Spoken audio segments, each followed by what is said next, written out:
He might be the man with the most severe obsessive-compulsive disorder. Dinner must be arranged perfectly before he can eat. Even when killing someone, even if the person is already dead, he still forces himself to give one more shot. Although the man has killed countless people, he appears to be a kind accountant on the surface. The man's name is Chris. By day, he's a skilled accountant who excels at calculations. At night, he becomes a cold-blooded killer. One day, Chris took on a big job. He had to help a tech company with its accounts because the executives discovered a large sum of money was missing. However, when the financial director saw he was the only one arriving, he questioned Chris's abilities, but the female supervisor nearby highly admired Chris, so he successfully took on the task.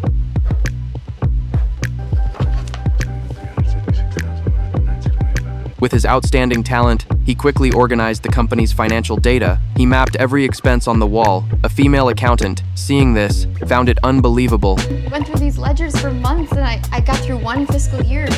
You went through 15 overnight? That's not even the best part. Look, the best part is they're routing money to a company that doesn't exist. At that moment, Chris saw the female supervisor enter. He explained to her the reason for the missing funds and estimated the amount of loss. A total of $600 million had disappeared. Who did it?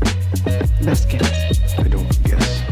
The female supervisor just told him to keep investigating, but unexpectedly, an incident occurred that night. The financial director's family, after being threatened, and due to his betrayal of the company, he chose to poison himself in shame. The next day, Chris continued to head to the company. However, the president told him about the financial director's death. The president was very saddened by the death of his friend, so the president wanted him to stop the investigation and blamed everything on Chris. Facing the interruption of his work, Chris felt deeply impacted, but with his obsessive-compulsive disorder, he decided to investigate to the end. One day, several kidnappers suddenly took his parents. Christian! Again, louder.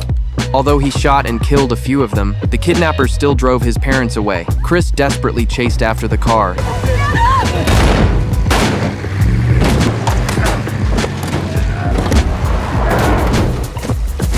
Finally, he managed to intercept the car and fought with the kidnappers. He demanded to know the identity of the person behind the kidnappers. Looking at the photo the kidnappers gave him, he thought for a moment, and then had an answer in his mind.